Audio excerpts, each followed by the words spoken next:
I'm going to be sitting down with Tommy Robinson this week. To say Tommy's a controversial figure would be putting it mildly. You only have to glance at his Twitter mentions to see how some see him as a modern-day hero defending Western society, while others see him as a racist thug. Thankfully, I don't get all my information from Twitter, and neither should you. Tommy is the co-founder of the English Defence League, a movement that opposes Islamism and Sharia law in the UK. He left the EDL a few years ago after connecting with Maajid Nawaz's Quilliam Foundation because he felt the EDL had become too extreme. Now, Tommy is part of Pegida UK, a subset of the bigger European Pegida movement, which has the stated goal of preventing the Islamification of our countries. Basically, Tommy thinks that the UK and now all of Europe are en route to becoming Islamic nations. Tommy reached out to me about 2 months ago to see about being a guest on the show.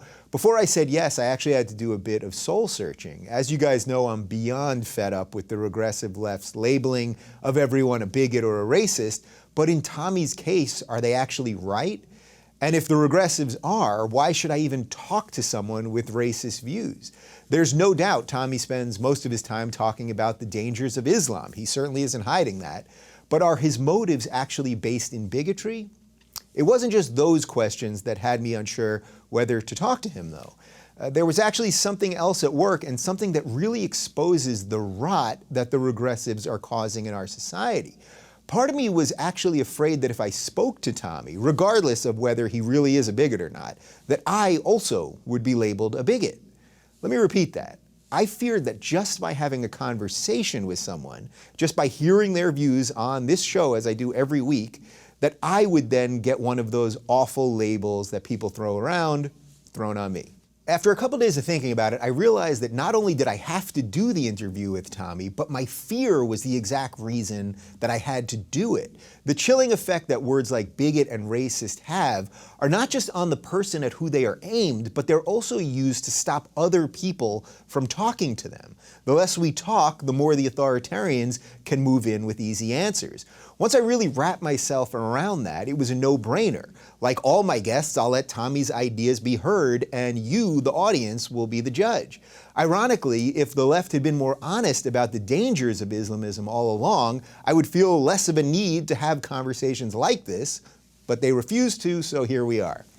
If his ideas are good, then let them spread. If they aren't, then let them be beat by better ideas. As my former guest Douglas Murray said on Sam Harris's podcast a few weeks ago, it's too late to be willing to be blackmailed by people who are fundamentally insincere in their insults.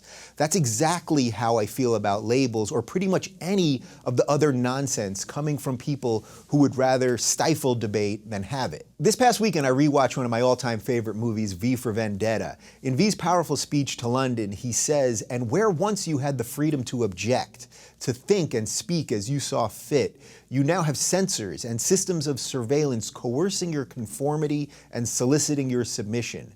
How did this happen? Who's to blame? Well, certainly there are those more responsible than others, and they will be held accountable. But again, truth be told, if you're looking for the guilty, you need only look in the mirror." I think it's getting high time that we all look in the mirror and decide what we believe.